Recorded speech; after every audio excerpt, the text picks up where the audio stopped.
Conan, was the visual aesthetic of grunge, the plaid shirts and ripped jeans, more impactful than its musical characteristics in defining the genre? Well, yeah. So because you mentioned that when you're doing research on it for the show, like that's what survived, right? And that's depressing because for me that was the least important part out of all of it.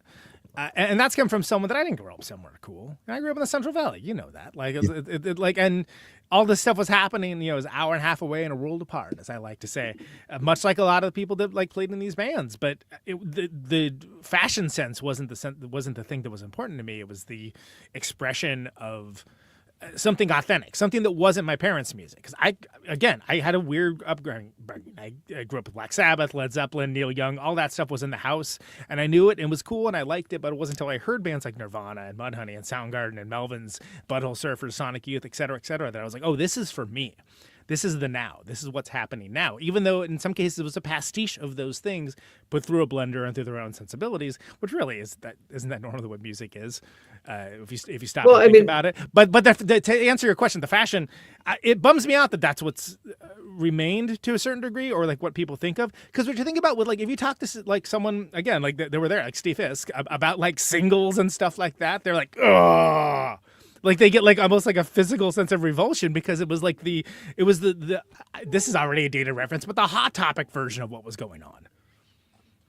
Hot Topic still exists. Yeah, I'm sure it does. Well, Danny, let me ask you, because you're younger than Conan and I.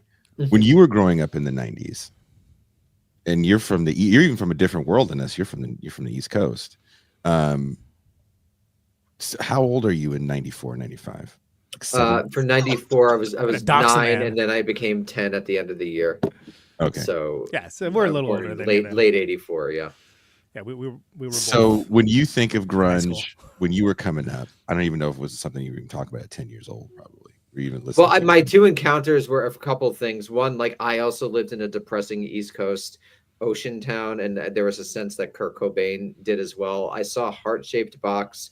When Wayne's World, I think 2 came out, Wayne and Garth did a bunch of like music video things on MTV, and one of them I was watching it, and one of them they were watching Heart-Shaped Box, and Garth was like really freaked out. It was pretty funny. Like you should watch. You can find it on YouTube. Garth's like, that's Wayne, awesome. I don't know what's going on. He's like, Garth, go to your happy place. Like he was so freaked out about it. And then I remember like Kurt Cobain dying, like killing himself, and that being gigantic news.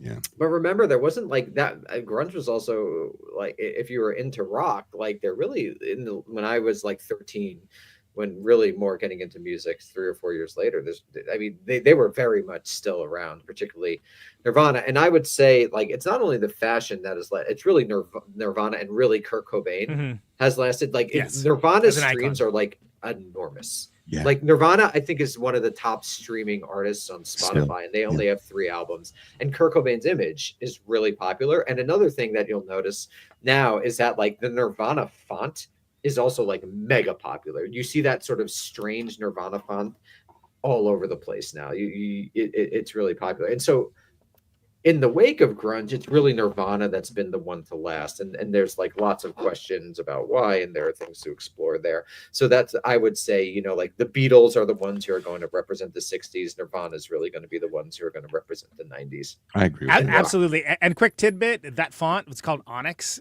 That's like just what was on the typesetting machine. That's yeah. Art Chantry tells a story about it. Like you actually, now you'll notice, I believe it's between the R and the V, or the V and the A. There's like an extra space. There's a kerning.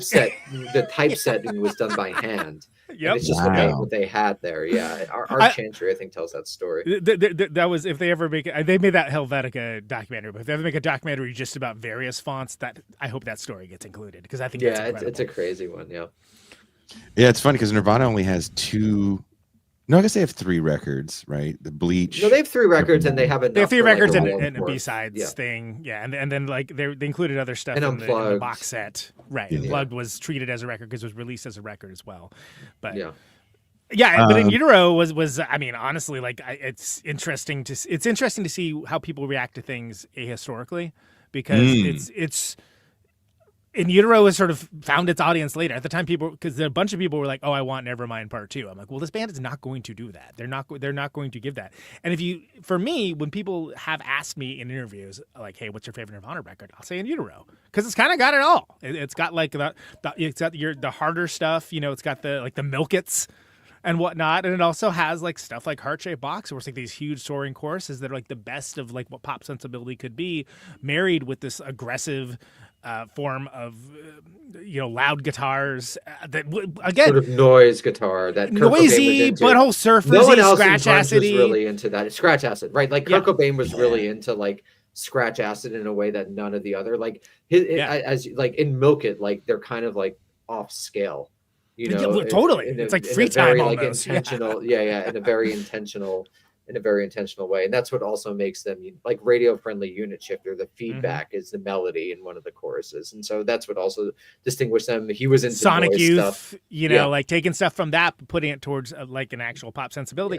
And then to see the bands that shamelessly ape Nirvana, so to speak, that later on that were just be like, oh, we're gonna take one thing that you do, and that's just the thing that we do, but we have the same look, and we like emulate the style of singing in a way that is just a carbon copy of a carbon copy, in the same way that like Melvins ripoffs still rip off Melvins, but they do like one of like 19 things that Melvins do.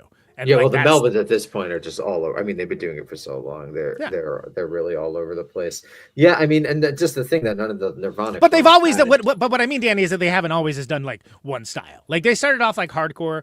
They went slower on the second record. They do all kinds of things. People think of them as one thing. Yeah. When someone says that band sounds like Melvins, you probably know what that means, but it isn't just what they do. But it's interesting to see how influence works, because sometimes you get something where it's additive, it combines and it changes. But I think for those mid 90s to late 90s bands, you get bands that just, they sound like I would have been horrified if I was in Nirvana. Like, you think we sound like that? Jesus Christ, But it's just. I mean, the key to Nirvana to me is just the songwriting. I mean, he was. There's two things. One, the vocal melodies are incredibly complex, like just in terms of musicality and music theory. Like he just was able to do like strange but interesting work together things in the vocal melodies that were unique. And the song, he's just like the best songwriter, I think, of that generation. Like, great songs will always. Yeah, it's the songs that last, just like perfect, because Nirvana is covered so much because those songs are just perfect songs, and that you can really fuck around with a lot of them in a way that, like, I love Spoon Man and Outshined, but the quality of the song is a lot in the performance and a lot in the that band playing it.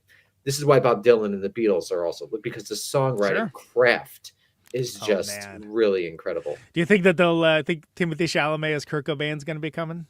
I don't think you can do that story because it. I really hope they don't. I'll be mad if this is why they do, haven't done a Nirvana movie, because it ends with him killing himself, and there's just no way that that's going to be allowed in the current landscape of Hollywood. Yeah, so I think that's but again, it's weird. I think it's important to. Look at things from a historical perspective, but also from how people experience it in the now. And so one of the reasons why Nirvana is still prevalent, why Nirvana still matters, is because of the songs. And it's interesting to see so many of the things that they did treated with real-time sensibilities. It's fascinating to see what moves, because there was a musicality in Nirvana. He did try, but the whole thing was that like he made a big point of being like, oh well, whatever, I'm just writing this stuff. That's a big deal. Like that sort of false modesty. Is the Cobain chord a thing? Do you agree with the Cobain chord being a thing or not? Oh yeah.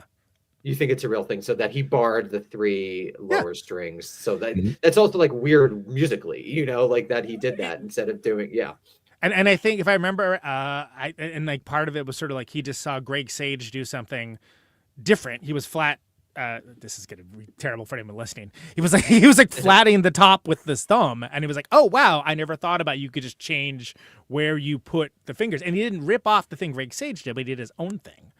And that is something that then everybody started doing that. But if you listen to like lots of music, even underground music before that, people weren't really doing that, and then everybody was doing it for like a long time, including like mainstream bands or like bands that didn't come from that punk rock world. Ugly Kid Joe, You know? Right. I mean, the drop D tuning is probably the biggest musical influence of grunge, and particularly Alice in Chains and Soundgarden and Nirvana. Like that drop D tuning was everywhere in early to mid 90s rock because of grunge. It seems like less around now, but I don't. It's there. It's still around. It's there. It's around. It's So there. people are It's still doing around. drop D tuning. It's not in. Oh, dude, I do drop C. Yes.